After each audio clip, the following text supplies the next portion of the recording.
Hello everyone, Zane with you, and today we'll show you Salesforce CRM complete walkthrough for beginners.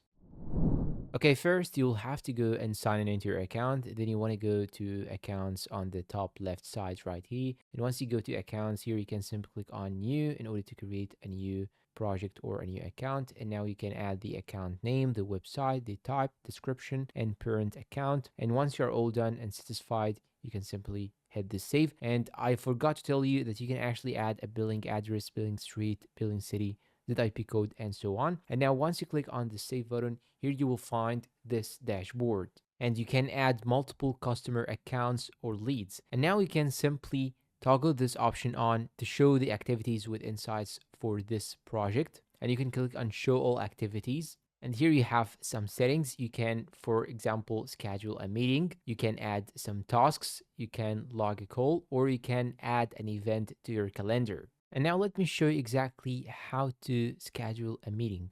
Simply click on this arrow beside the new event and choose set my meeting availability. And here you have all the days of the week and all the times. You can simply choose the time in order to schedule the meeting. And this depends on our availability time. Once the meeting details are entered, Salesforce allows you to send invitations to attendees. This can include email notifications with meeting details and calendar invites. The good thing is that Salesforce can integrate with popular email and calendar applications, ensuring that meeting details are synchronized across platforms and providing a unified view of your schedule.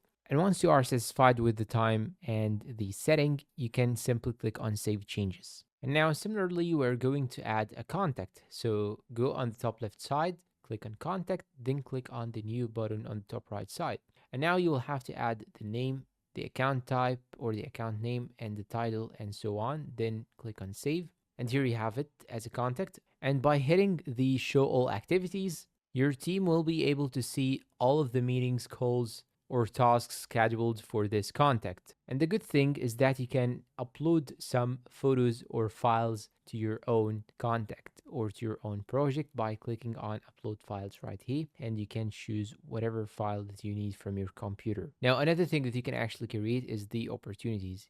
You have to go and click on sales, then go and click on opportunities. And here you can add the opportunity name. And of course, this happened after you click on new opportunity on the right side right here. Add the opportunity name, account name, close date, amount, description. Then when you scroll down more, here you have the status, the stage, probability, forecast category, and the next step. Once you are done, click on save. And after saving, you can review the opportunity details and make any necessary updates. This includes updating the stage as the opportunity progresses through the sales pipeline online.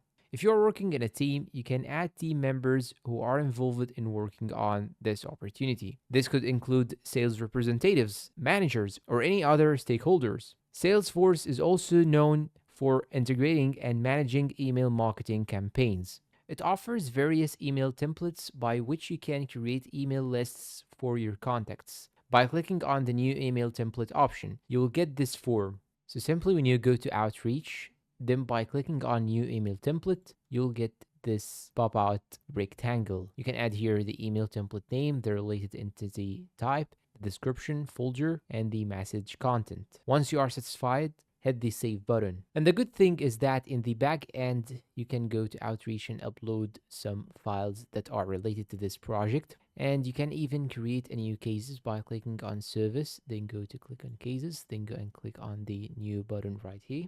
And now you'll have only to fill in the gaps. So add the status, case origin, priority, account name, contact information, description information, and click on save. And now we have the calendar section where you can actually schedule a meeting or add an event. So you just have to click on new event and enter the start date, the end date and time, set your time and date, enter the subject name or the description.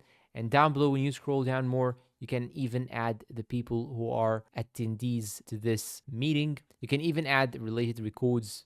And once you have saved it, you can easily see this event in your Salesforce calendar.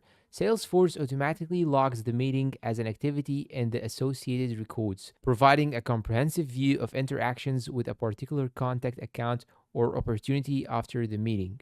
You can log follow-up actions, update records, and track any outcomes. or next steps discussed during the meeting. And here on the top, you have also two more sections, which is the reports section and the dashboards section. Accessing reports and dashboards helps in data-driven decision making, and businesses of all sizes can choose Salesforce to improve their connections with customers and make their sales and marketing activities more efficient on that. And that is it for today's video. I hope it was useful to you all, guys. For more useful videos of this kind, please support us with like and subscribe, and see you in a new tutorial.